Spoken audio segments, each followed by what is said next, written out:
So, one of the things that I particularly, when Fionna and Cake Adventure Time came back and we had season 1, the sort of mundane urban world of Fionna, I think it really kind of grabbed me. It's this aesthetic quality, the 8-bit kind of video game kind of city. I don't know what it is. Is there any guiding principle into how like that visual, just how it even looked? Since it was kind of established as being like existing in Simon's head, and it started as this complete vision of Prismo, and then he became less magical, so it kind of decayed a little and was informed by what Simon could remember. So we tried to visually show that with these incomplete bits of buildings and sidewalks that were sort of skewed. Was sort of like, it was to show that his mind wasn't maybe up to the task of containing this world, and it was more informed by his memories of like what a 90s city would look like, as opposed to like being realistic. So it's like an incomplete 90s Toronto or something. Yeah. I wonder if there's. It does have a tower that looks like the CBC tower, but I don't know if that was intentional. On the panel, you talked about how Finn and Fionna are like intrinsically linked, and I noticed in the episode, and I won't spoil too much because it's not out yet, but there was something that Finn had there, and then Fionna had the same thing. So is that going to be like something that comes back like throughout the series? Yeah, I mean, we didn't want it to get into a situation where when one thing happened to the other, it automatically happened to the other character. Like, so they're linked, but it's almost like the visuals kind of mirrored in different ways. Like, she didn't get like a huge gaping wound in the same moment. But yeah, it felt like that was another way to kind of show that maybe all the Finns have some sort of connection, because even the Finn in Farm World is also missing an arm, and there's just kind of these things that keep happening, and like maybe that's linked into the essence of a Finn. What is a Finn in these different worlds? Like anchor points in timelines, right? Like, yeah, I don't want to say they're like anchor beings, because I still don't understand that. No. But yeah, I think we kind of went back and forth on like how close to make it, and whether it should be almost one-to-one like that, or whether it was like a softer touch, maybe on those kind of repeating elements. When you were on the panel and you talked about this, kind of close to me as well, because I was also seeing an employee for Warner Brothers Discovery. So, so when you said like, you can't really think too far ahead because the mergers and like all these changes that constantly happen.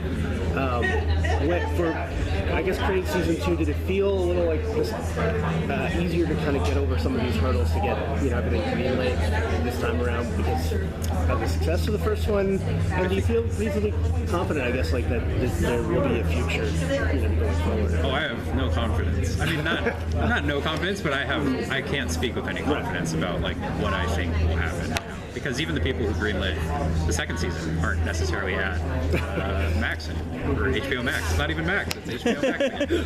So it feels like there's this constant sort of flux where you can plan for success and then realize that, 50-50, whether it even happens. Even first season, like, we didn't have a green light until the season premiered, and they had some numbers they could look at. So they don't spend money if they don't think it's going to be a return on interest. It's almost freeing in a way because it's so mercenary. And before, it could be like the tastes of an exec could decide whether a show got picked up. I'm not saying this is better. I'm saying this is like at least understandable, because it's like there's nothing I can do aside from just work on the show. Right, because an accounting decision will decide what we make, which is profoundly depressing. But it's also like you can't sue on behalf of the show. You can't like make a case because there's like that element is almost removed. It sounds very bad when I say it out loud, and it is. But it also was happening so often. Like all these shows around us were getting canceled or being pulled off completely and basically memory hold.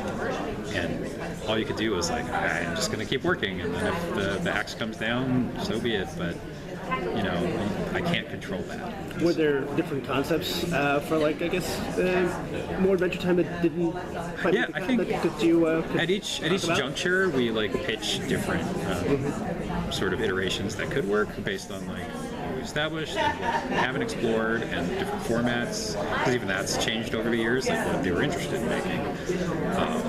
So I don't want to say them, but they're definitely like a couple, and it was usually sort of guided by what wouldn't feel like a repetition of the show, or us just trying to straight up reboot the show. So trying to build off of what came before and get to the point where it just seems like it's going to collapse, and then stop making stuff on it.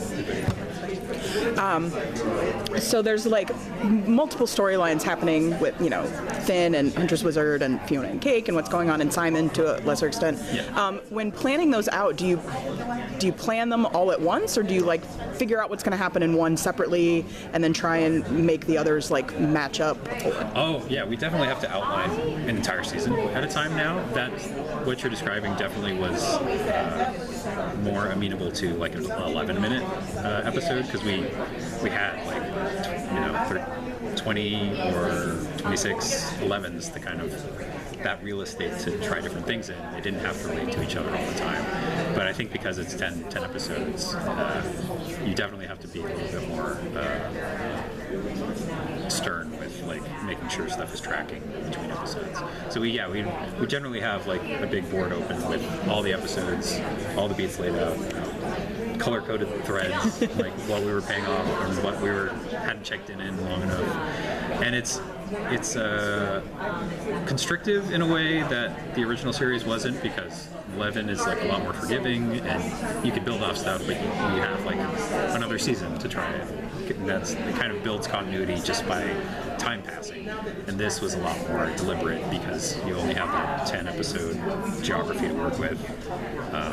So yeah, and sometimes, you know, something that seemed really important, by the time you get to episode 10 and you're boarding it, you're like, we don't really need that beat. It seemed important when we were working on episode 1, but it's established by now, so it's definitely a more juggling act, and we don't want to have too many threads. Always try to bring it back to the main cast as often as we can, and use the loose stuff as more of a counterpoint. To the point where it doesn't appear in every single episode. It definitely wasn't. We need to see what Finn's doing in this episode. We need to see what Simon's doing in this episode. It was more, what would be a good thing to cut away to at this point. Okay, thank you. Thank you. Great.